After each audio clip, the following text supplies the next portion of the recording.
So, you may have seen me posting about submitting comments to the Tick-Borne Disease Working Group. And a lot of you may not even know what that is. It's understandable. And you might not know what public comments are. And you might not have any faith in, if I do this, if I exert some of this effort and get this done, what good is that going to do? So what the working group is. The working group was created under the Cures Act. And it was created, or it started 5 years ago. So I'm going to read you what its mandate is. It was established in Congress in 2016 as part of the 21st Century Cures Act to provide subject matter expertise and to review federal efforts related to all tick-borne diseases to ensure interagency coordination and minimize overlap, and to examine research priorities. So what this working group does is there's a panel of people on it, and they vote. And there are 7 federal members and 7 non-federal members. No other working group is like that. I've been told no other working group has equal numbers of feds to non-feds, because then this working group is screwed from the beginning, which was, I believe, intentional. And all the feds have to do is put in one person that they know is going to vote like they want them to vote, and they have the vote 8-6. So we'll get back to that. So what they do is there's this panel of people, there's 14 people. They divide them into subcommittees. They volunteer, I want this subcommittee. And then they'll lead, co-chair that subcommittee. Then that subcommittee will write recommendations. We recommend this, and this needs to be done in my little area. And then they write a subcommittee report. Then they come back together, and the whole panel votes on the recommendations they want of those that the committee created, no extra ones. And then they go back to their little groups, and they come back again with the report they wrote. I may have messed that up. Okay, stop.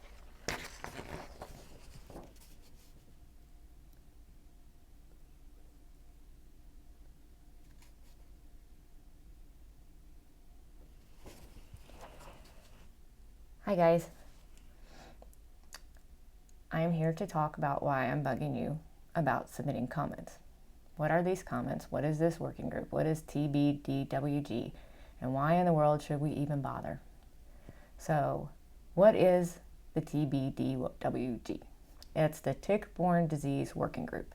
It is a federal entity. It's a federal working group. It was created in the Cures Act. This is its 5th year and its final year unless it's extended. And I will read to you what they say they do. Blah, blah, blah.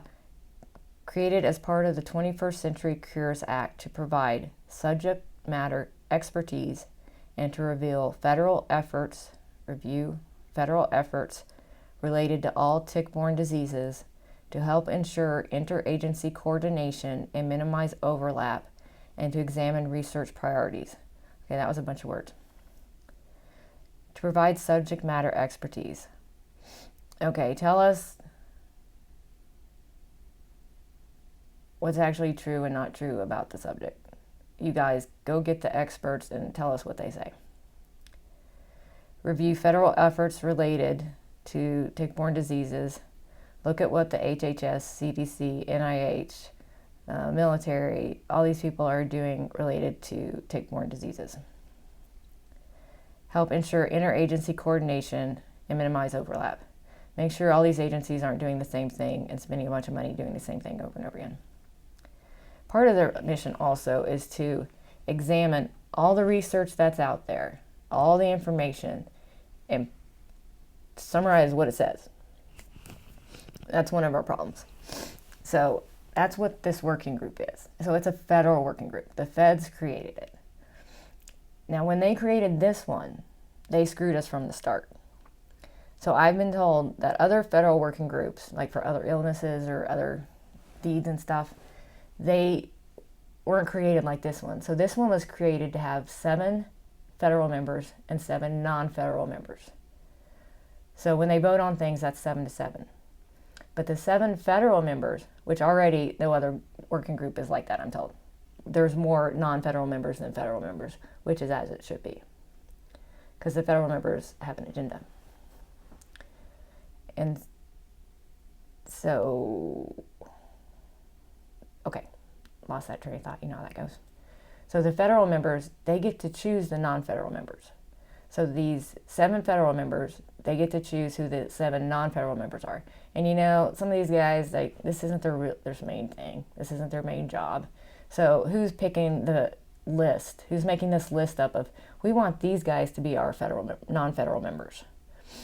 It's the CDC and NIH.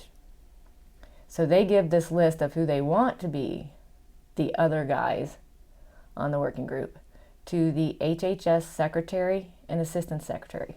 2 people. And those 2 people decide who the 7 are. So we don't know if they gave them a list of 8, they give them a list of 7. These are the 7 we want. Oh, guess you got to pick them. So every single time, so the working group works for 2 years, writes a report. 2 years, writes a report. 2 years, writes a report. Is it only last 5 years? So it's a little different than that, but because there's been 2 other reports and this is the last one. And that happens at the end of this year. So we don't have much time. And so every single time they've put in what I call an anti-long Lyme troll. So it's one of those guys who's been involved since 1993. The same guys. I don't know how that's possible. How old are these people? The same guys are involved that have always been involved. And then they have some new guys that support their agenda and what they've done and to keep everything covered up from 1993. That's a whole another video, what happened in 1993. So these same guys have been manipulating how Lyme goes, how Lyme medicine works, how it doesn't work for 40 years. And so the federal members get the HHS secretary to put the 7 members on and always include one of the trolls. So the first troll was Wormser, and if you know anything about our history, you know that name. The second one was Shapiro. I think you probably know that name unless you're brand new, which is okay. It's hard to learn anything when you're like trying to stay alive. And the new one is Sood. I can't pronounce this first name, so I'm not going to try. So his last name is Sood, S-O-O-D. And so they are always going to vote with the feds, the CDC and NIH. There's no question. So the vote then is 8-6. And now the HHS people, those 2 people, they changed, but they put Sood on. But the last 2 HHS people that put Shapiro on, 38,000 of us. Can you imagine 38,000 of us actually doing something together? 38,000 of us signed petition to have Shapiro not be put on the working group, and they did it anyway. And we didn't have warning on the other 2. I mean, I wasn't coherent during the Wormser time. That was when I was at my sickest, but we didn't have any warning about Sood, and we didn't quite know who he was, or I didn't quite know who he was until he was already in place. But they know they're doing this, and they was putting the troll in. They certainly know when 38,000 of us are screaming and yelling saying don't do it, and they did it anyway. So their scheme is to always put in this troll so that the vote is always 8-6 in their favor, at least. So this year they have Sood, and they also have a guy that's an ALDF advisor, something that sounds like an advisor. It seems like a nice guy. They all seem like nice people. Well, not the trolls, but the guys, people on the working group. They seem like it. But even the feds that are on the working group have said multiple times, I am here to represent my agency. I feel bad for you, but I have to represent my agency. That is their job. And so that's kind of how the working group works. So now what are public comments? So public comments, whenever a federal entity does something, probably not whenever, but a lot of these times when they do something, they have to get the public viewpoint. And they get the public viewpoint by requesting comments. and these are called public comments. And you might have seen that we can give oral comments, and you sign up early, and they tell you if you get to go or not, and they only let 9 people, and I don't think none of us are even trying to do it because I've gotten to do it a couple times. And so I'm doing it again. So it'd be awesome to say next on October 4th and 5th when I'm doing my oral comment that hundreds of us sent in these comments and they better not ignore them this time, and we kicked ass. So I lost my train of thought thinking I just said a bad word. Public comments. So when an agency does something, they request public comments. And they have to send out this notice and say, hey, we're requesting public comments, and tell you when they're due and all that stuff. And so that's what a public comment is.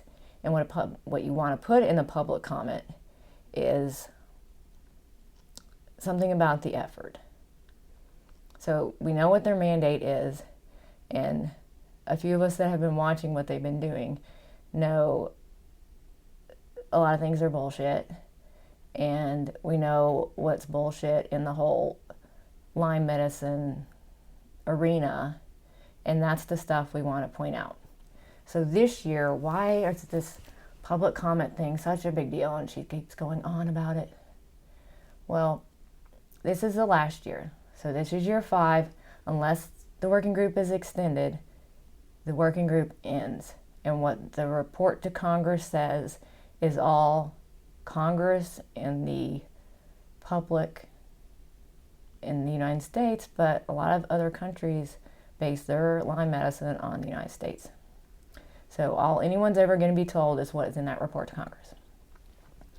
So our comments are part of this report to Congress. And we want to call things out so that someone knows that this has been a bunch of bullshit for 40 years and during this whole working group. So that's what we do. And then also, it's really important to do that this year because how they're analyzing comments is very different. It doesn't seem so much like a bunch of crap. So in the past, we'd write in comments and they would just whitewash them, summarize. Like you'd say, we're calling for an investigation into the corruption of Lyme medicine. They would write down the comment, patients have some trust issues with the federal agencies. Not why. Just whitewash it like that. Just, no more. Just cover it up. And so that's what they've been doing in the past. This time it seems like the person that's over the comments really wants us to send them in and to adequately and truthfully represent what we're saying. And they're using a software, and my brain's toast. And I can't say I listened to it very hard, but my impression of this software and this analysis is like big data software. And so what big data analysis will do is all of this crud's thrown in there. So all these comments are thrown in there. And it searches for things. And so a bunch of us are saying this one kind of thing. Then if it's worded the same in the different comments and it can pull it out, it'll say, here's a theme that 20 people said this. And we want it to say 1,000 people said this, or 100 people at least. But the other day, I guess the other month, the comment person, the person that's over the comments for the working group, said something like 100 people have ever submitted comments to the working group. I can't believe that. I mean, maybe it wasn't 100, but it was some crazy number that I was just astonished at. Because 5 or 10 of those are mine. Like, I know everyone's sick, but I would think more than 10 or 20 of us know this is going on, but maybe not, because we are all so sick. And this stuff, it's out of everyone's wheelhouse. They don't know how to find this stuff is going on and what it all means, and to sit through an 8-hour meeting. Are you crazy? I can't listen for 20 minutes. And it takes a lot to figure out, listen, and then listen for a while, and then figure out what weasel things are going on and how all this is going down. Because I think I'm the only one talking about how all this is going down. This whole vote thing being 8-6, and no matter what happens, the feds control the vote, and that controls the report to Congress, and so they're totally in control of what this is going to say. So this whole big data thing is why this is a big deal. That, and it being the last year, and the person doing the comments and the advocates that are on the working group, they want us to send these in, and they want us, the truth, to be represented. At least a good portion of our advocates want that. And I was going to say something else important. Oh, another thing about this year. So you might have noticed things are changing a little bit with Lyme disease. Like, all of a sudden, the CDC admits almost 500,000 cases of Lyme occur every year. New cases. 500,000. It was like 30,000, and now it's 500,000. That's not global warming. That's some fessing up going on. And why are they doing that? Oh, because there's a Lyme vaccine coming out. They're in the trials. And so how do you push a vaccine for an illness that's no big deal? I'm sure they're going to weasel around the way, but that's where they're at this year. It's kind of a weird thing. Like, admit some stuff, but don't admit other stuff. Don't admit that we didn't admit it before. And so they're in this weird spot. So some things are going through that never been going through before. So we're in this special place right now, and we got to hurry. Because, well, I don't do anything till the last minute because I can't get it up to go do it. So we got to get these in pretty quick. You'll see that the deadline for comments was Monday. But what happens is, right before, you can send the comments in all year long, any day of the week, of the month, of the year. It's just, if you want that person in charge of comments to get that comment before that working group meeting, then you have to get in by the date. And so, always in the past, like, they're wrapping up the report now. They're supposed to come back together and vote on what actual content is going to be in the report. Always in the past, they still kept bringing comments in. So they could, cut us off, but I don't think they would do that to us. So that's what that whole deadline. But we do need to get them in the next week or two. And so, okay, that's comments. That's what's different about this year. So with that whole big data software, what I've done is I've written some comments that are geared at how would an analysis go if they received this comment. Not just my comment, but 100 of us submitting these comments. So I've made these standalone comments. So this is my giant paragraph that says, this is bad, this is what's being done, this is what needs to be fixed, this is bullshit, this actually exists and you say it doesn't exist, the feds say it doesn't exist, this is what we want the non-federal advocates to do on the working group, don't let them make you do this, we need to do this, that kind of stuff. Like, when you first hear about this stuff, you say, I'm going to send my story in, because how could anyone who's a halfway decent human being not listen to this and think, oh, that's so horrible. That person has to go through it. Oh, more people have to go through that. My loved one could be going through that. We got to stop this. But that's not what happens. And I guess, like the CDC guy himself said, I feel bad for you.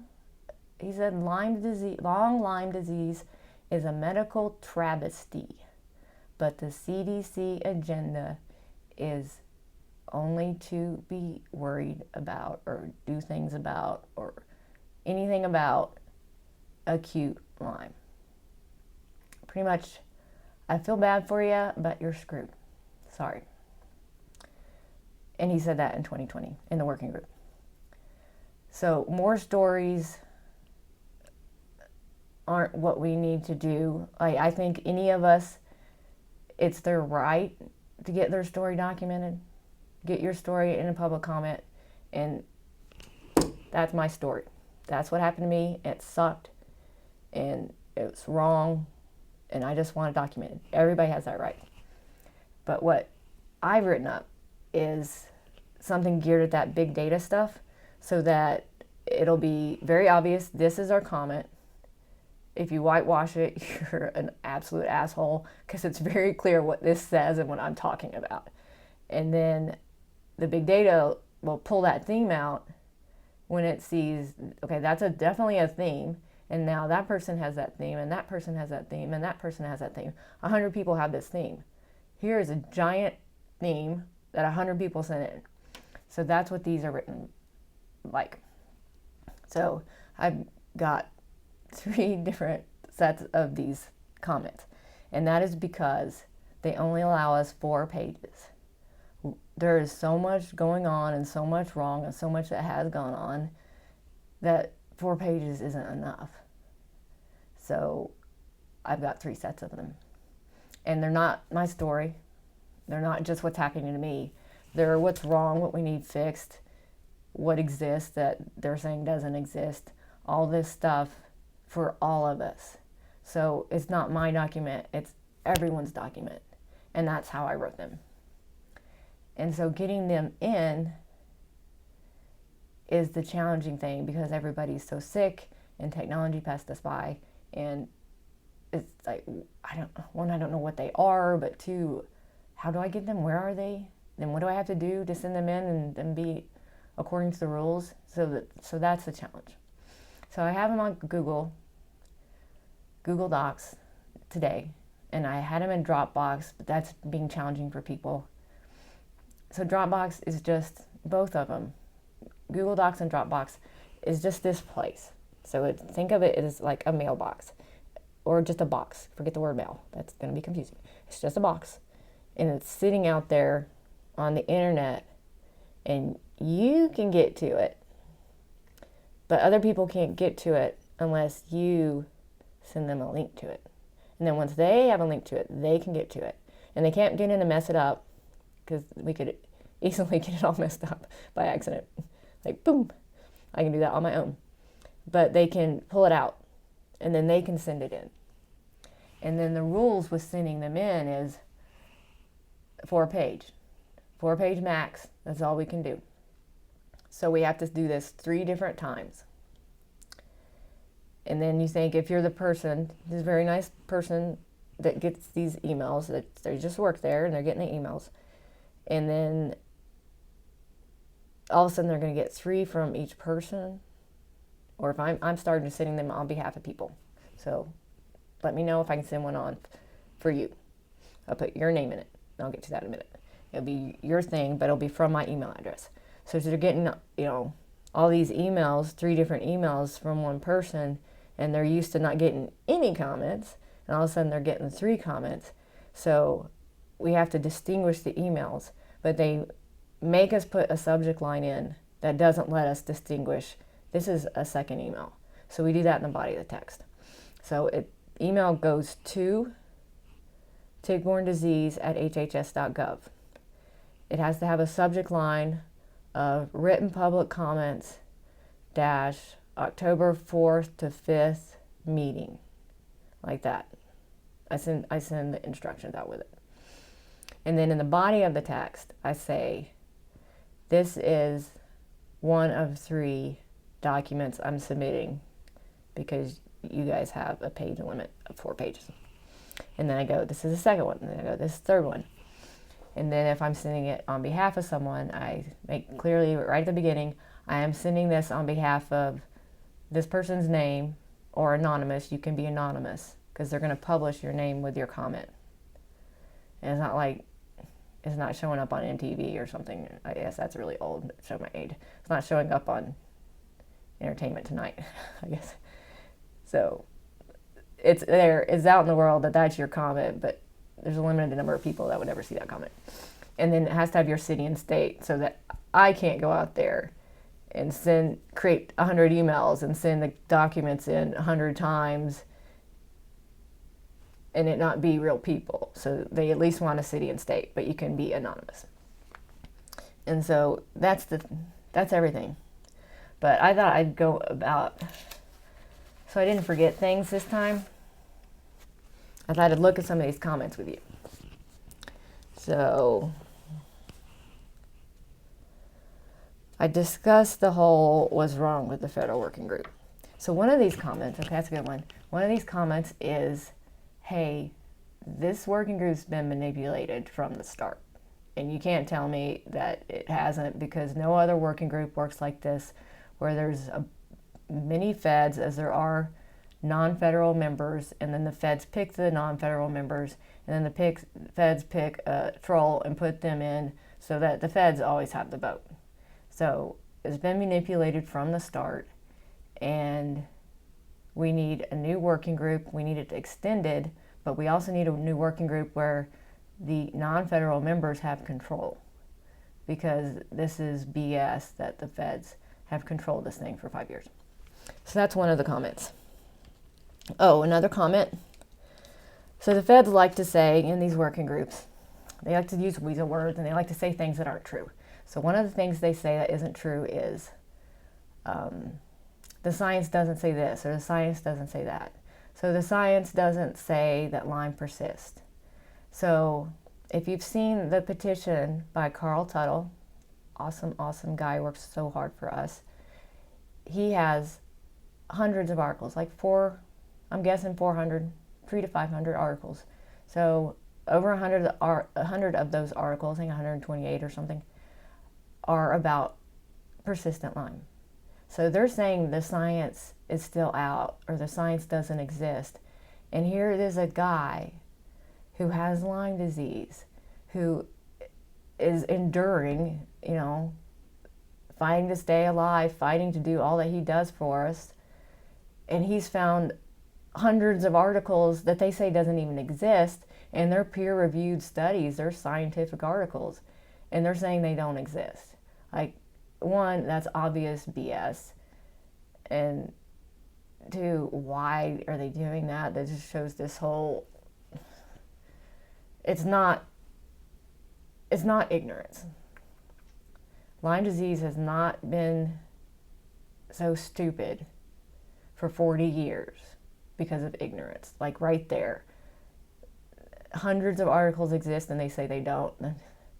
So it's not ignorance, and it's not bureaucratic crud. Like, oops, like, it's the hierarchy. When somebody dropped the ball here, and here, and it's a systemic, and that's why this failed to happen. And no, there's hundreds of articles that exist and they say they don't. So one of these comments calls that out and documents how many of these studies Carl Tuttle has gathered, documented, and sent to the feds himself, personally to the feds. Like, he's always adding to the petition, and he'll add a letter that he's written to one of the feds or somebody in the Lyme arena, and he'll add that to the petition. It's the petition for a congressional investigation into the manipulation of Lyme disease. That was long. And so he writes letters to them, but he has also submitted all of them. Like, here they are, here's all these studies, to the feds, and especially to the head of Lyme for the HHS. Gotten it in an email. So they're saying that doesn't exist, and when one of their mandates is to collect what are all the studies in the world about Lyme, and what do they say? That's one of their mandates, and they're saying, oh, we don't have any studies. Like, bullshit. So that's one of the comments.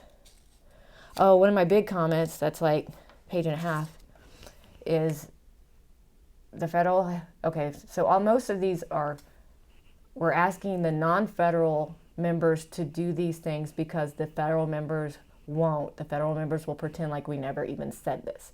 So these are like, please, non-federal members, please do this, document this, require this. And I'll get to a minority report in a minute.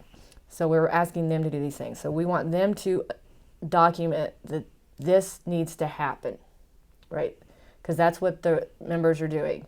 They're saying we recommend this happens. They can't say the CDC has to do this, because nobody can tell the CDC what to do. There's a whole story about that. So nobody can tell CDC what to do. So they're recommending this has to be done. This needs to be done. This must be done for this to happen, for all these people to quit having their lives and health destroyed and becoming disabled, even though they won't even acknowledge we're disabled, which is another comment. So this one is for the non-feds to document that a federal health agency public service announcement must go out, and I have a page and a half of the things that have to go out in a public service announcement. Like these, the world needs to know these things. We know that. So like, Lyme disease is a serious and disabling illness that results in long-term chronic multi-system illness. Lyme disease occurs in every United States state and in many other countries where the governments, like the United States government, has said it does not occur.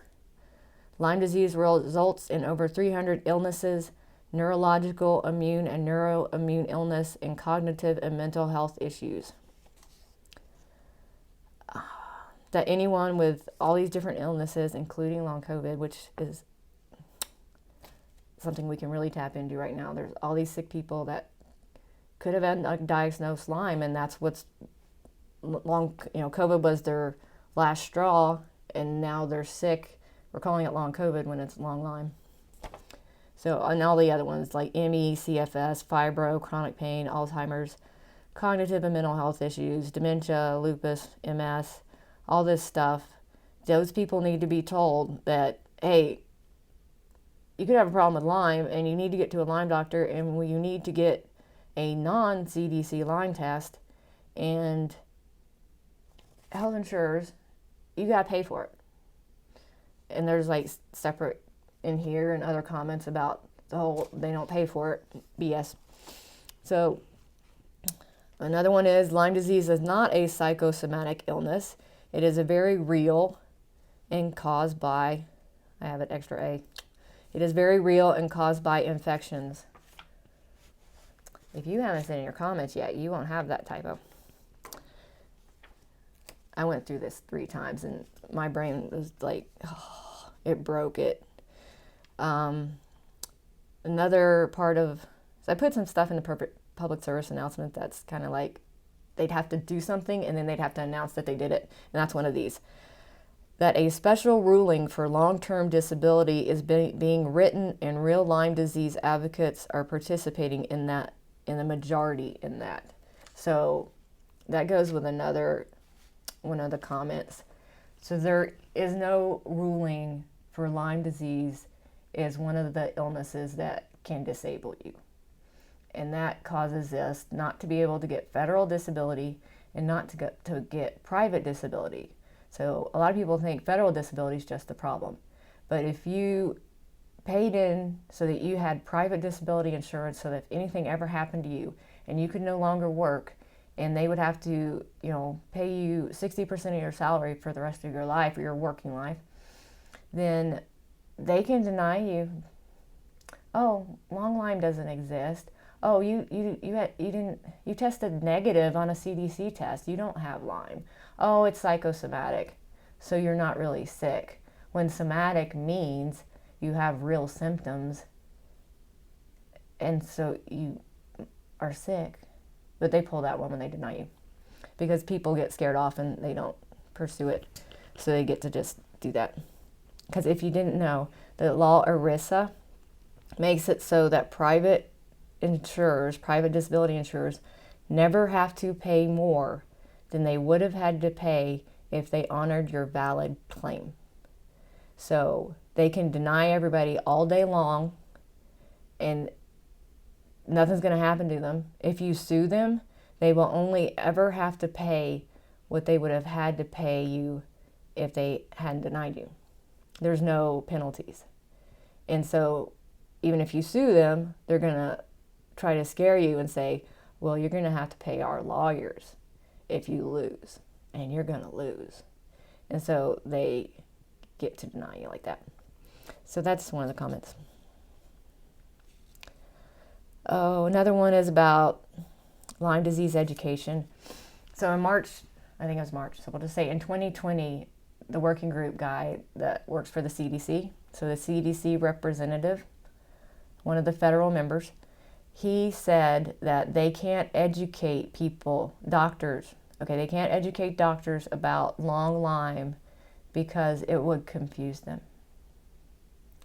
So the CDC, NIH, and HHS have spent 40 years telling doctors that Lyme is rare, that Lyme only occurs out in the Northeast, only test people if they have a bullseye rash and they're in the Northeast. And then if they do test, they have to use the CDC test. And then they've told them Lyme isn't serious, Lyme isn't disabling, just give them a couple weeks of doxy, they'll be fine. And all those people who think that they're actually sick with long Lyme, they got mental issues, there's nothing wrong with them. And so they've told doctors that for 40 years. And now they're saying they can't tell them the truth because it will confuse them. And that CDC rep is the same guy representing that same agenda this year as they did before. And he's working beside these advocates that didn't sit there and listen to him say that in 2020 and didn't pick it through, say, that's what that guy just said. You gotta be shitting me. We can't tell them the truth because we lied to them for 40 years, and that would confuse them if we told them the truth now. So that's one of the comments. And that's why we have to call this stuff out. Because if we embarrass them, then maybe they won't want to do that anymore. Like, people don't like it when you embarrass them in their job. Even if they're ordered to do it. Everybody can leave a job that they're being ordered to do stuff. Especially when you've been at it for 40 years, the same guy's doing the same job for decades. Quit already. So, oh, here's another one. And so a lot of these in this public service announcement are also have their own standalone comment. Oh, can I show you my comment? That's a really big one. Let's find a short one so you can see it.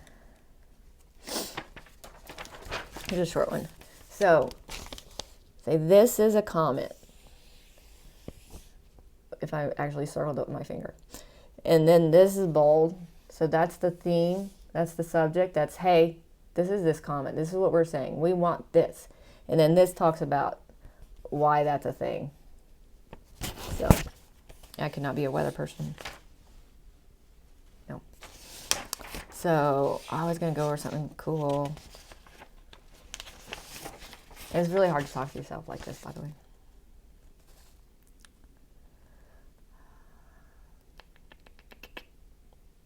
Oh, yeah.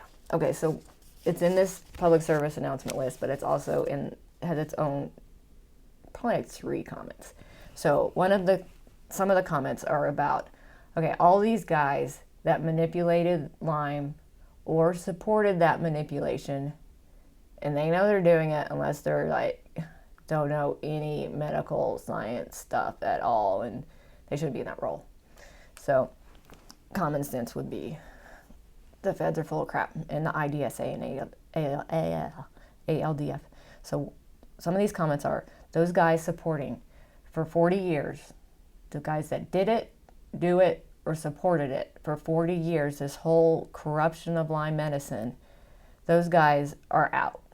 They no longer work for the feds. They no longer work in any of these efforts that have any federal ties, because we can't tell nonprofits what to do.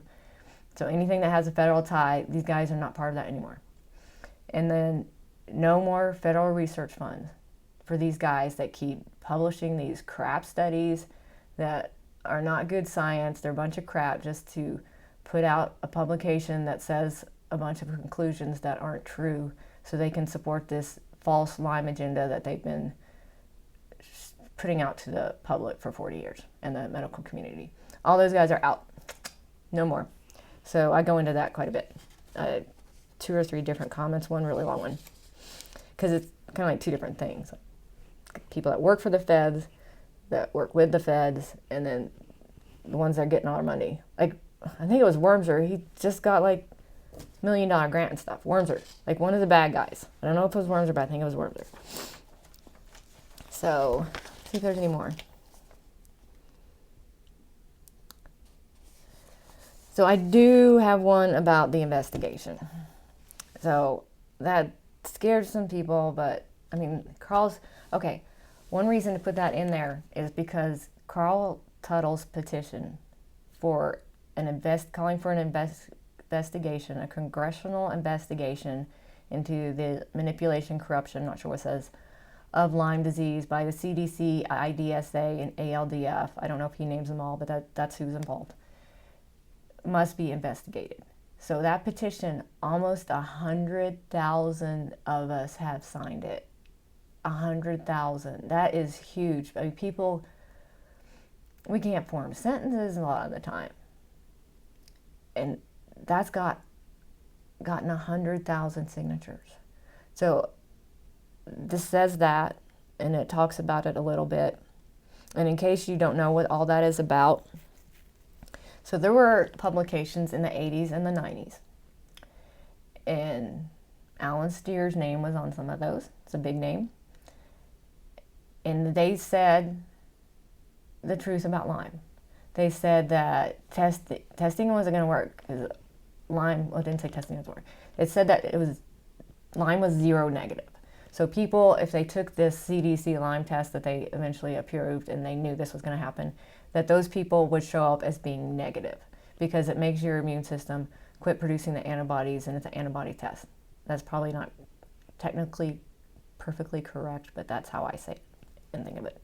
So if your body quits making antibodies and it's an antibody test, you're not going to test positive. So that's zero negativity. The publications also said that, hey, Lyme is a serious disabling disease. And it also said Lyme disease causes neurological, immune, and neuroimmune effects. And so everything was fine, 1980s and 90s, and the early 90s that happened. 1993 comes around. There's several different groups trying to produce a Lyme vaccine.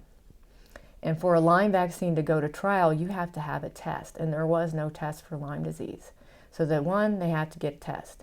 Two, if that test does not work, it looks like your vaccine does work. And that was the goal. So you wanted a test to go to trial. Two, test doesn't work. Awesome. Looks like our vaccine does. Because give a bunch of people the vaccine, and then they're tested, and it says they don't have Lyme, oh, your vaccine must work. But no, it's, oh, that test didn't work. So that's what they did. And so 1993 comes along, and they want that to happen. So what they do is they just reverse Lyme medicine. So suddenly, like, Alan Steer comes out and he says, oh, Lyme disease, fibromyalgia, if that's how you say that, chronic fatigue syndrome, those are not serious illnesses. Like, no big deal at all. Like Lyme disease, no big deal. Those are just hysterical women's non-illnesses. Yeah, that hurt, didn't it? Hysterical women's non-illnesses. He didn't use those words exactly, but pretty much that's what he said. So he took out all three, Lyme, fibro, and chronic fatigue. When he had just published that Lyme was the one I was reading. Lyme has neurological, immune, and neuroimmune consequences. Now suddenly it's a hysterical women's non-illness. So anyone involved with all that crap that they've had to keep covered up for 40 years, and that's why this false controversy has been going on. This talks a lot about this false controversy, because another thing that the CDC representative on the working group said in 2020, let me think, is a good one. One is the CDC test works because it tells us what we expect it to. That's some science there, buddy. So the CDC test works because it tells us what we expect. And what do we expect? We expect it not to work. And that's because we've been telling doctors not to test for 40 years, and if they do, use this test that we know doesn't work. So the CDC test, the CDC itself says it only works in weeks 4 to 6. It's an acute case only test, weeks 4 to 6. And on top of that, it's also 71% false negative. So week 4 to 6 only, and 71% false negative. So 7.1 people out of every 10 are told they do not have Lyme when they do. And he says the test works because it tells us what we expect. When what they expect is based on false statistics and all this crap from 40 years of them telling doctors not to test and then use this crappy test. Another thing he said is, when he said, yeah, long Lyme is a medical travesty, he feels bad for us. But it's the CDC's agenda to only care about acute Lyme. He said, acute Lyme matters more than long Lyme. The cases matter more. There's more of them, and it's less controversial. So he says there's more acute cases, they matter more, and it's less controversial. So, more cases. 40 years, 71% false negatives, and you're saying now there's 500,000 a year? Do some math there, buddy. There is no way there's more acute cases than there are 40 years of you telling people they don't have it. 7.1 of every 10. And that's just the people that actually get to a doctor that says, oh, you should have a Lyme test. Instead of, oh, Lyme doesn't cause that, when it does cause that, whatever it is that is that. So, not more cases than long Lyme. There's not more acute cases than long-term cases. They matter more. So how in the world do they matter more when you can stop it, and that's important. Actually treat it in the beginning, stop them from being one of the long-term cases. But how do they matter more when the federal government, IDSA and LDF, caused millions of people become long-term cases, chronically ill, in pain, excruciating pain, absolutely miserable that no words can convey, lose everything because they have to pay for all this, they can't work anymore, lose their finances, lose their relationships because the government says you're not sick. The doctors say you're not sick. You faker, get up. So they caused all that to happen to millions of people, and they don't matter as much as people that aren't even sick yet and that you could actually help. With no big deal help. Just actually get them treated well and tell them the truth and things to watch out for. So they matter more. And then the third thing, less controversial.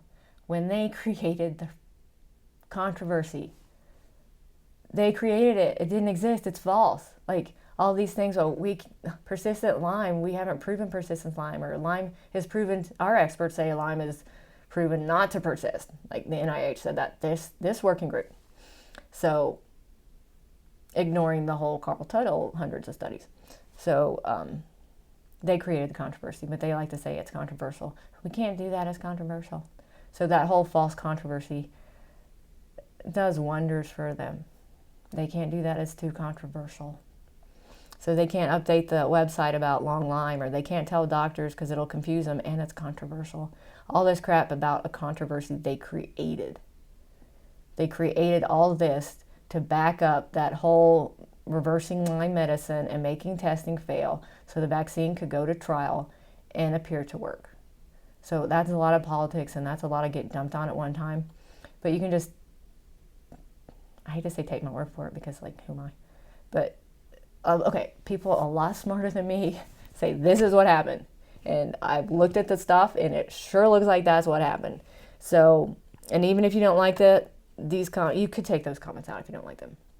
But it won't hurt anything to investigate it, right? Won't hurt anything. Well, won't hurt us for them to investigate it. So, I think leave them in there. Let's see if there's any more. Those are the big ones, and you got to be getting tired of listening to me. There's the Carl Tuttle documents. Yeah, that's getting rid of the corrupt people. Okay, that's the thing about the corrupt people. So as long as these people are still working in the Lyme arena, things will always be jacked up. So, okay, that was a big subject I want to talk about. So you might not have known it, but for the last several years, there's been 2 big efforts for Lyme disease community, the Lyme disease community. And they're supposed to be a big deal, and they're supposed to be making a huge difference for us. One is this working group that's been manipulated from the very start to not admit all the stuff that we need to admit to move on. Like, one of the big things that the feds always say, I lost it, I knew I was going to lose that thought. One of the big things that the feds always say, oh, we can't invest in research, we can't fund treatment for Lyme disease until we solve the persistence question. They won't look at the studies that solve that persistence question. And I don't think you have to solve the persistence question anyway to decide to find things that would help these people. I think you can help them without solving that question, but that question's been solved in the 80s and 90s, and they reverse the science and pretend like these studies don't exist, and they won't fund any new ones. They just fund the little, hey buddy, those guys. That's the only guys they fund. They don't fund real stuff. Oh, I'm gonna write that down. There's another subject I gotta talk about. Okay, I got like 3 more. Sorry, guys. Now I'm gonna lose the one I'm thinking about.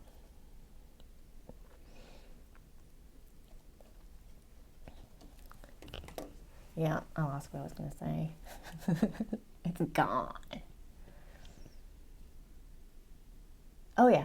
Okay, I found it. That's remarkable. So one of the things they bring up a lot is keeps trying to get out of my brain. Okay, there were 2 big things going on, right? So the working group is one of them, and I put a little interjection in there that made me lose my train of thought. And another thing is Lyme X. So if you've heard of Lyme X, they're involved with some testing thing, right? Well, when I first heard of Lyme X, maybe it was me, and I was too sick, it sounded like a nonprofit. It's like, okay, these rich people gave Lyme like $20 million or something, and they're going to fund research, and it was like, yeah, awesome. But now all of a sudden, HHS is involved. They weaseled their way in. Come to find out, no, HHS was always involved. And then I was tweeting about the Lyme X put out a paper, and it was supposed to be a big deal. This paper finally coming out, and the paper finally came out, and you know what it said? Instead of saying Lyme is disabling, we need a special ruling, and these people are disabled, it said that Lyme is merely disruptive, however you would, whatever word you put in front of disruptive without capacity. It results in a person being, they use the word disruptive. I'm going to go with disrupted. Disrupted without capacity. So, is it all over the place? So instead of, saying these people are disabled, point blank, they are disabled. We need a special ruling so they can get disability and they can quit getting jacked around by the private disability insurers, and then people will actually recognize that this is a disabling illness, and these people don't need you to gaslight them or treat them like crap and not believe them. They said that it's disruptive without capacity. So to be disrupted, that's a temporary thing. And I also heard the HHS Lyme X person say that Lyme X was, she's not going to like this. Lyme X was, she's a nice person, but Lyme X was created to, I can't think of the right word, to get all of the funds, to control all of the funds from the feds and the private funds. They want all the research funds going through them, and them is HHS. So, I was tweeting about that whole disruptive without capacity thing instead of disabled, and it got back around to the head for Lyme for HHS, who this Lyme X is their baby, and so they're like, well, why don't you come meet with our Lyme X people and talk about this? Tell them your concerns. Tell them your concerns. And that shut me up for a little bit till I had that meeting. I didn't want to be talking out of my butt and not saying the right thing. So it did shut me up a little bit. And then after that meeting with them, I figured out there were 2 people And those two people were subcontractors of contractors of HHS. So Lyme X is HHS. Who pays the bills? Maybe I'm wrong. And I looked through a lot of the studies and stuff, and you finally look at all the words and stuff, and it's HHS. But they want it to be so that they can say it's arm's length. It's an arm's length thing. So if they publish something that the feds are going to want to say, no, we don't agree with that. Like, those people said that, but they're arm's length. Like, they said your test sucked. Well, they're arm's length. So they do say some good things, but then they're HHS. And HHS just puts SUD onto the working group. You know, like, they'll do one thing in one group, and then they'll say, do something else in another group. And then they're working with these people that are in the other group, and it's like, it's all corrupted crap. And there might be some good people trying to do some good stuff, but everything that comes out of there is controlled by the feds, or it's going to be manipulated by the feds, or it's going to be used by the feds. So one thing that's in these comments that really bugs me, that it's like, duh, is that those two things recommend certain things happen for Lyme medicine and Lyme patients, but they put those things in the hands and the control of the feds.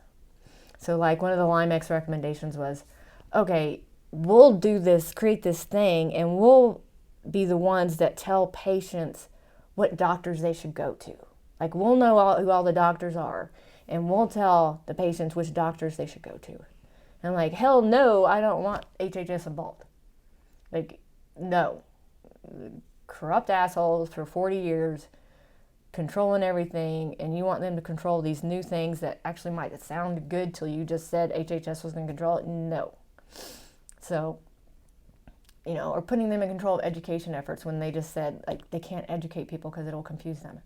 You know, we lied to them for 40 years. We can't educate them. It'll confuse them. So that's a big hang up of mine, is these things that are supposed to be good are just putting control back in with the feds. And that's one thing I was going to say was going to make one person not like it.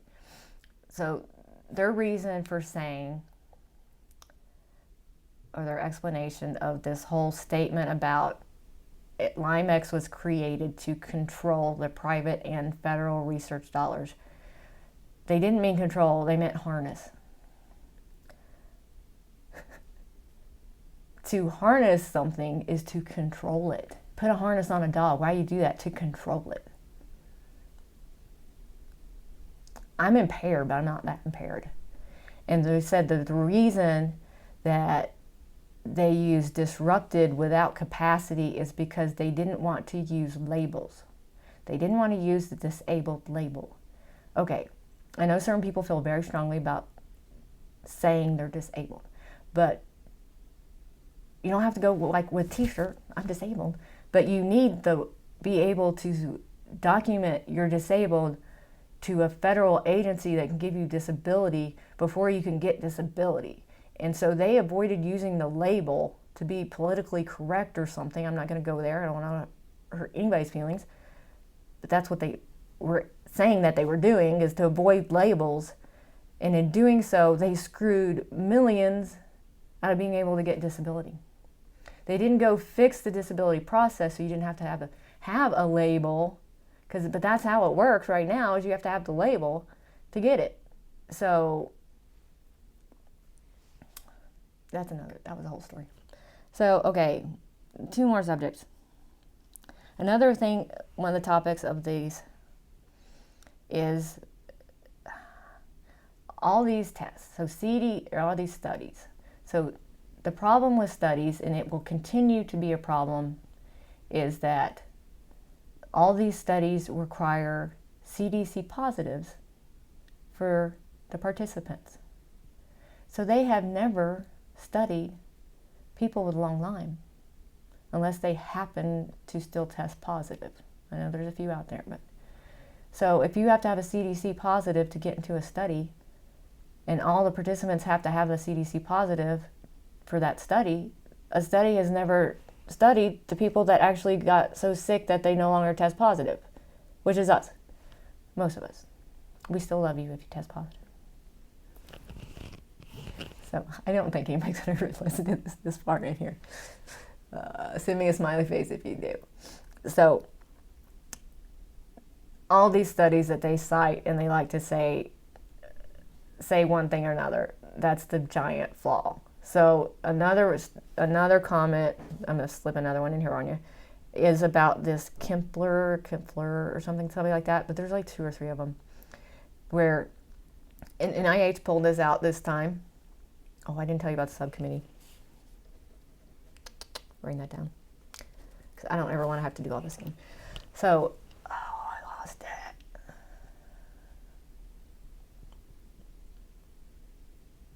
Oh, the bad studies.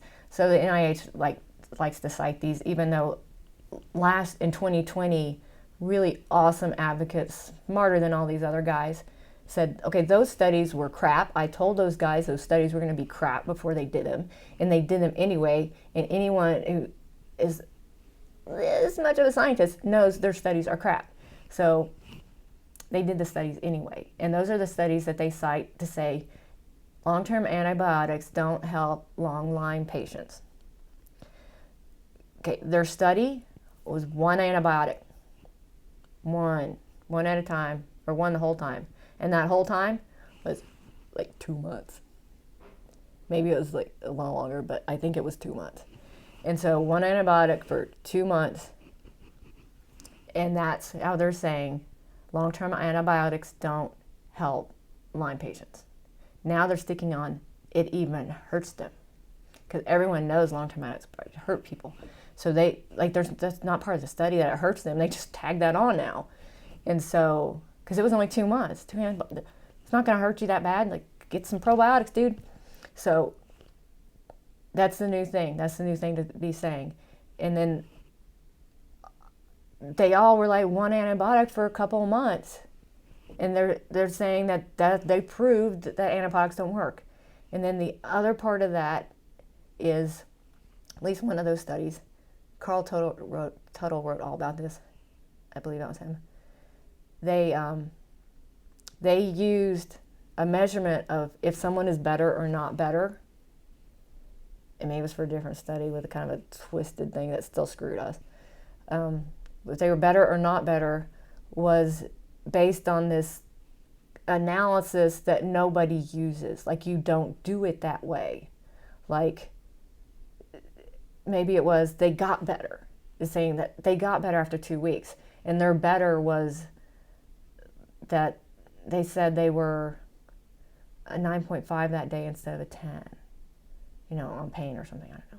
So it was like nobody used the measurements that they use, like you don't do it that way, but they did it that way to say, oh, they just need 2 weeks of antibiotics, they got better. It was something like that. And so these are known flaws, it's documented, it's been published how they're flawed they are, but they keep citing them like those people haven't told them they're flawed. I mean, Sam Donta was the working group member that explained how bad they sucked and that he told them they were going to suck before they did them, and they did them anyway.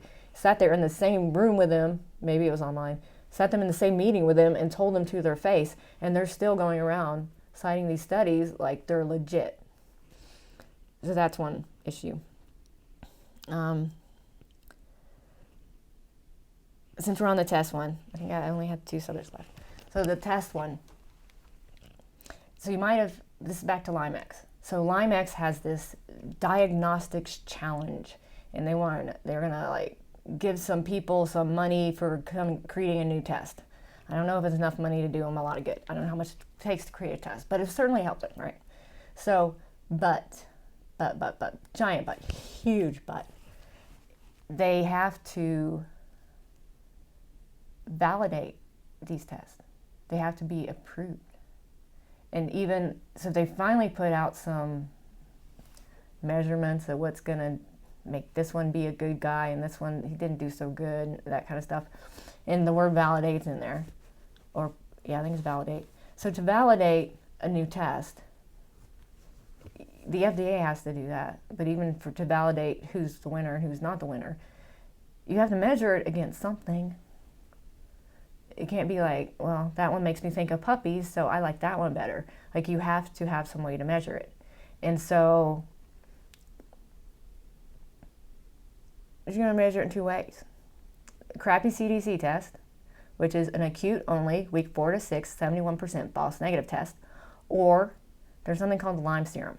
So they came up with this Lyme serum back when they did all this crap to screw us over in 1993. So this Lyme serum is from people who also don't get that sick.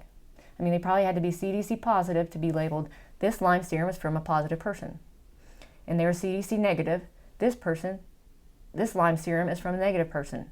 And then there's also this one, I don't know how they come up with this one. We don't believe this person, so they are a false positive. So they've got serum that they've decided is positive, serum they decide is negative, and serum they decide is false positive. And there's probably a false negative, I don't know. Yeah, there's probably a false negative. That person, they say they're sick, but they're not really. And they tested positive, but not really. So we're going to call that, that'd be a false positive. I forgot where I was thinking for a false negative, but you can come up with one and then probably tell it funnier than I can. So they've labeled this serum those things. And so when these new tests come about, they're going to have to validate them. They're going to say, I like that guy. Not only does he make me think of puppies, but he tested just like our CDC test, or he was right with all these serums. But those two things suck big booty. The CDC test doesn't work. It's all kinds of false negatives. And I hope I didn't just mess up that whole false positive word. You know what I meant, right? I'm probably just talking to myself at this point. Nobody's listening this far. And then the Lyme serum is corrupt as crap too. So this whole notion of this diagnostic challenge stuff is fishy to me, especially given LymeX is HHS and they're like pretending this neutral third thing when it's not. Like they've already screwed us over on the label thing, trying to be politically correct or do what the agency would have them do, or whatever you would say it in a way not to make anybody mad at me. And so, except LymeX. Not personal. The 40 years that the guys did to those guys, oh yeah, that might be personal. But I forgot what I was doing because I got worried I would just hurt someone's feelings. I don't know. So it's fishy, right? The LymeX challenge is fishy. What's even fishier is I keep bringing it up. So after I met with the subcontractors, I started tweeting that they were subcontractors, that I didn't understand what LymeX actually was. Looks like HHS to me, but what is it? I met with the head of the whole crud for HHS, and I forgot why I was telling you that. Oh, and I brought up, how are the tests going to be validated? And they're like, well, that's a really good point. We're going to have to figure that out. But everyone is ignoring me and everybody who's retweeting me, because these guys are on Twitter. I know a lot of people don't want to hear that word right now, and we're just going to pretend like I didn't say that. That'll be for another day.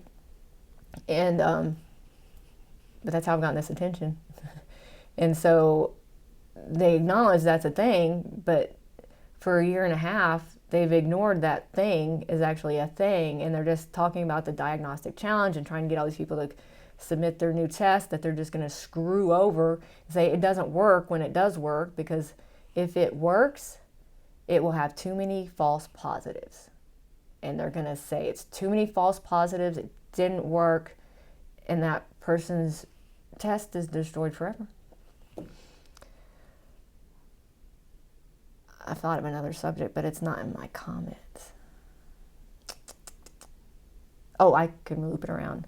So the corruption of the Lyme disease, tick-borne disease working group. Okay, tick-borne disease working group. The corruption of that, the manipulation of that. So one of the doozies that they did this year on top of the regular doozies with the boats, they put Sud, so the troll, the guy who's been, he supports all this stuff. So Sud has published and told people, like in interviews, told the public, it takes 42 to 78 hours of tick attachment to get infected. And don't bother testing the tick. Just, you might keep it so we can tell you what kind of tick it was, because it probably doesn't even have Lyme disease. That tick doesn't even have Lyme disease. But you don't want to send it off for testing to just like see what it actually had. And he plays down Lyme. Like, a lot of people freak out about Lyme, but it's fine. Don't worry about it. And like, he even said this crud with Neil Spector in the same interview with him.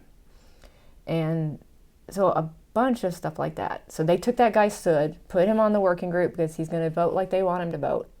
And then on top of that, they put him as a co-chair for the Lyme treatment subcommittee, with the NIH being the other co-chair.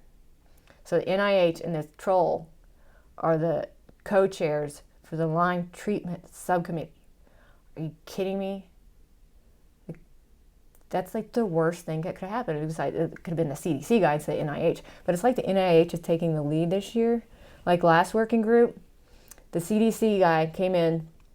He'd get all the recommendations changed to where the CDC were comfortable with them. So they're all nice for the CDC. They didn't actually tell the truth.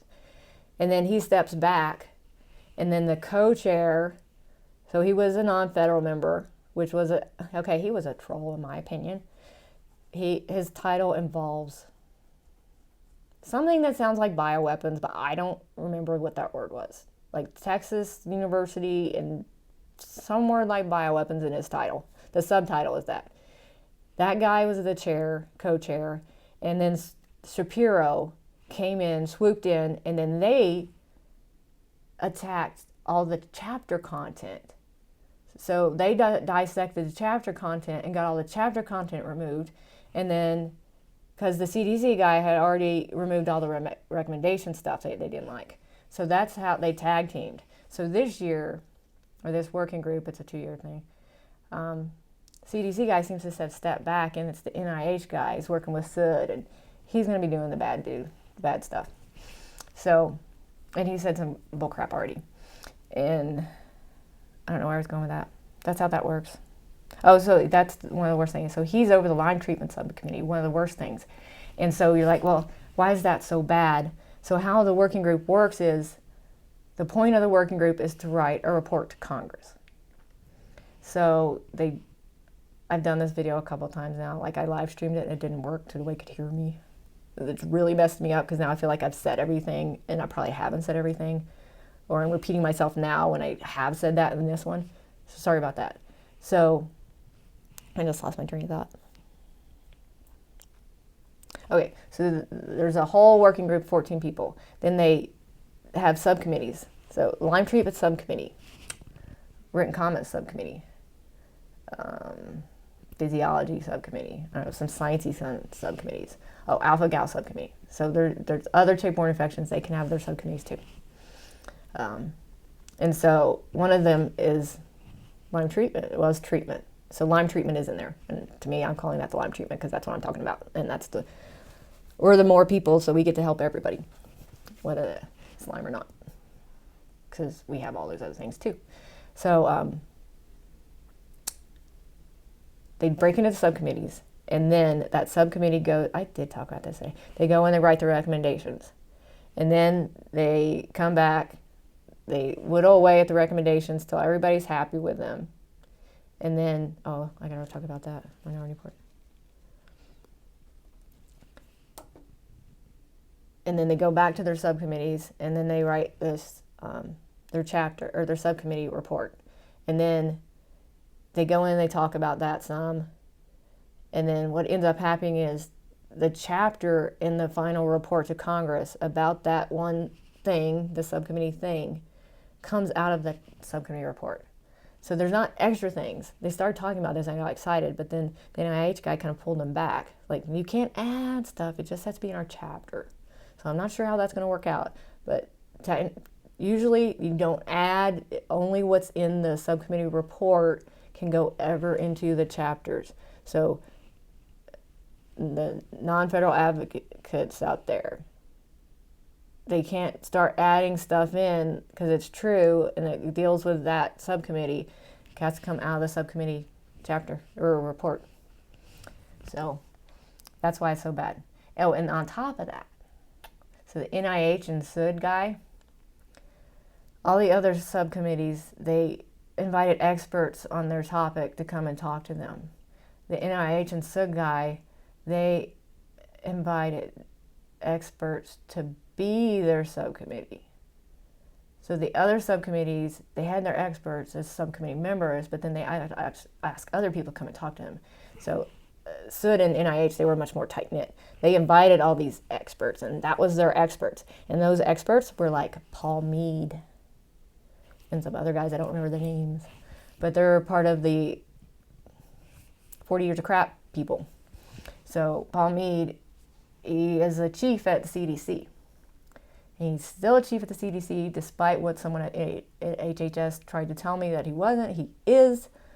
Found the website right then and there. He wouldn't be involved in this. Well, his name was on this 2007 email from the ALDF, so that's American Lyme Disease Foundation. So the American Lyme Disease Foundation was part of this 1993 crap, the testing change. ALDF did not exist until right before this vaccine stuff went down. And the word is, don't know if I can prove it, the word is that the vaccine makers started ALDF. And if you go look at what they say about long Lyme, it sure does look like it's a bunch of crap.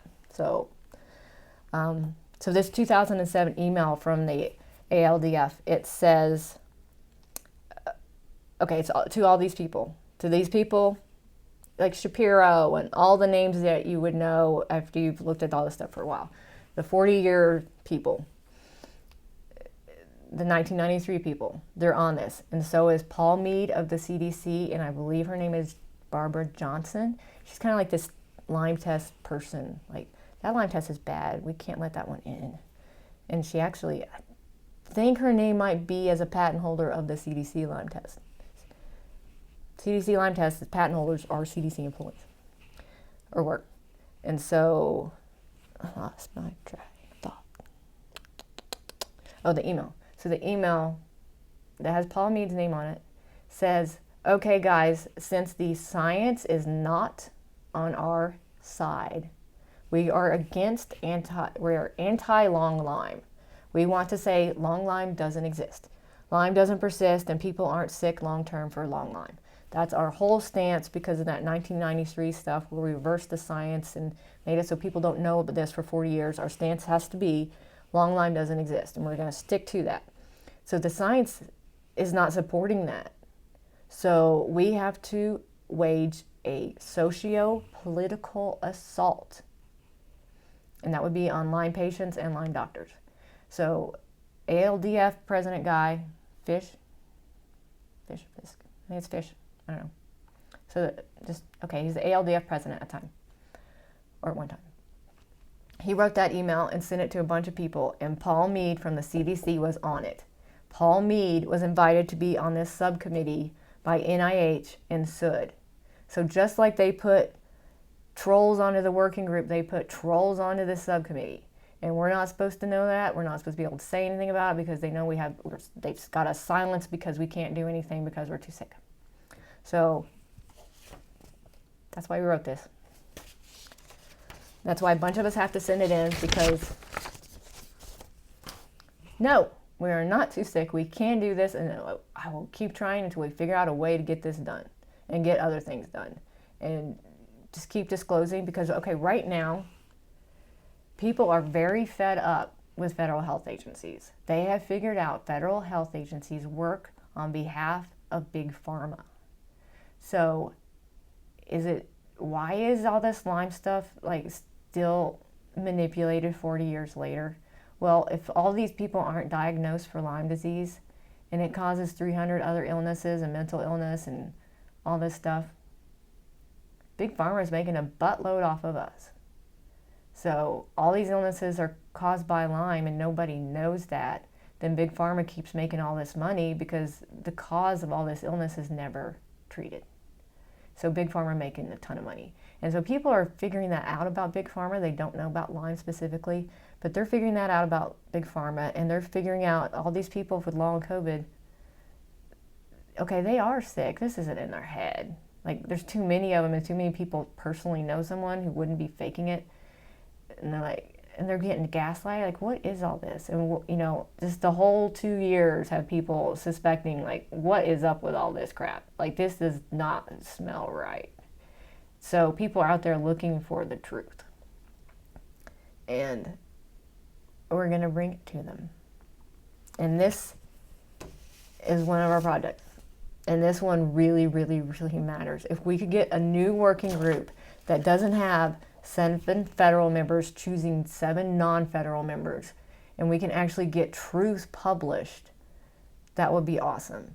If we could end this whole thing where the federal agencies are getting recommendations to control all this stuff. Like, it's recommended that the feds keep controlling this stuff, and the feds start doing these good things now. Those good things are not going to be good anymore. Like, duh. So, please, please, please, please, send these in. And if you can't, say, can you please send me these? Can you please send these in for me? Or you can say, can you please send me, because I can't do your Dropbox or Google stuff, and it's just not working, but I have email, and I have something that would open these documents, and I want to read them, but I'm confused. So can you just send them to me? And I'll send them to you. But also you can say, okay, this is my name, this is my city and state, please send them in for me. And this is my email address, so you can CC me, so they know I'm a real person, and I will send them in for you. And I will be so happy to do that.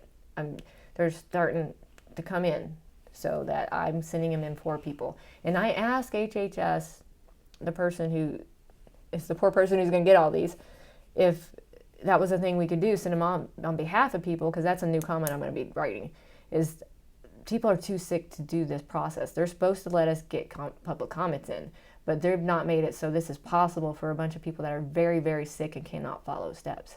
Like, grabbing the email address, grabbing the subject, like all this stuff. It's when you can't process, you can't do steps. So that's another comment. So I will send them in. I will be ecstatic to do that. And if we could get that analysis to spit out 100 people said this, this, this, this, and this, that will be huge, especially when they've only gotten 100 comments ever. So we need a new working group, and we need to call them out on this BS. Like, 40 years is 40 years too many. And our friends are not doing so well, and they need us to do this for them. And if you're someone who's not doing well and I can do this for you, and you can just let me know to do it for you, I would be happy, happy, happy, happy to do that for you. So, oh, did I say this? See, I don't remember if I said this now. To do this, if you ever need to do this, is that backwards? Yeah, so you have to do it backwards or people can't read them. So just a tip. I'm going to put that, I think, as the little thumbnail. Is that what it's called? So I'm figuring all this stuff out. But we will get it all figured out. And then we'll kick some booty. Thank you for listening to all this, if anyone did. And I'm going to log off now. Love you guys. Thank you. The manipulation of Lyme medicine must be brought to an end. Lyme medicine will never be allowed to progress. Honest research will never be funded. True statistics and real and effective treatments won't be obtained, and lives will keep being destroyed. The public and medical community will never be told the truth about Lyme, causing Lyme patients to be treated horridly by doctors and to not be believed by friends and family and the public, until the corruption and manipulation stop. The tactics the federal and big pharma collusion use must be known by patients and then the public. Using their tactics, they keep us silenced with false hope, waiting and hoping things will change, while the controlled efforts like the working group and LymeX keep working with and funding the same corrupt guys and using the false statistics those guys came up with as they tell Congress and the public they recommend new Lyme efforts be placed in the control of the very agencies and individuals that have corrupted Lyme medicine for 40 years. The non-federal working group members must not fall for the federal tactic To get things done, we have to build bridges. When doing so will result in Lyme truth not being disclosed, and in their false Lyme statistics and information being perpetuated, and the driving forces that forever push out the day Lyme medicine is finally allowed to progress. The non-federal working group members must disclose truth and call out the lies, misinformation, and corruption. They must vote for complete and full truth and against weasel wording or outright lies that give credence to a false controversy or the science of long Lyme still being disputed, so research can't be funded and treatments found. The non-federal working group members must vote against the majority. They must write minority reports so that the truth, the full truth about Lyme disease and Lyme medicine's corruption is known. And once that corruption is known, it will no longer be able to keep Lyme medicine from evolving for another 40 years. That is why we must submit these comments together as a group that has power. We have to document the truths and the manipulations and tell the non-federal working group members to disclose those and to call for the formation of a new working group, one that is not in the control of the agencies and individuals instrumental in supporting the 40 years of manipulation. The 3 sets of comments we now have document and spell out everything we need for them to. They are written as standalone statements with apparent themes that can't be ignored. And if those themes are whitewashed to keep truth from coming out, that will be very obvious, and we will expose they're doing that. These themes will work with the software that they're going to use to analyze these. The themes will stand out even if a person's not using the software. These comments are written as we need them to be, to do what we need done. Expose the truth and demand change. To submit the 3 sets of comments, it looks like a lot, but it's not. It's just our brains convincing us it's a lot. So 1, grab the 3 files from either Dropbox or Google Docs, or you just ask me to send them to you. I can email them to you. You change the name and city and state to your name or anonymous and to your city and state. Or you ask me to change them and send you the documents with your information in it. I'm happy to do that. 3, save each file. The file names need to be obviously different. If you just hit save, it'll save the names as they are. August, September, October.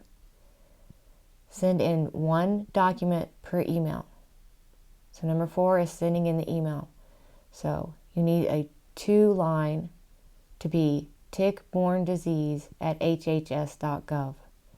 You need the subject line where that RE is to be written public comments October 4-5 meeting. Type in the body, this is 1 or 2 or 3 of 3 emails and files, so they know you didn't accidentally send the same thing over and over.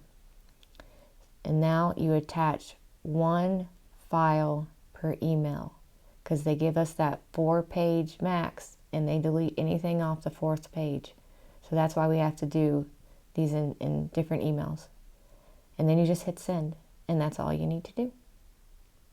And we need a bunch of us doing this, and it will be really, really cool and could be really, really impactful. We've never done anything like this. They have no idea it's coming. And that's all we need to do. Thank you. Bye.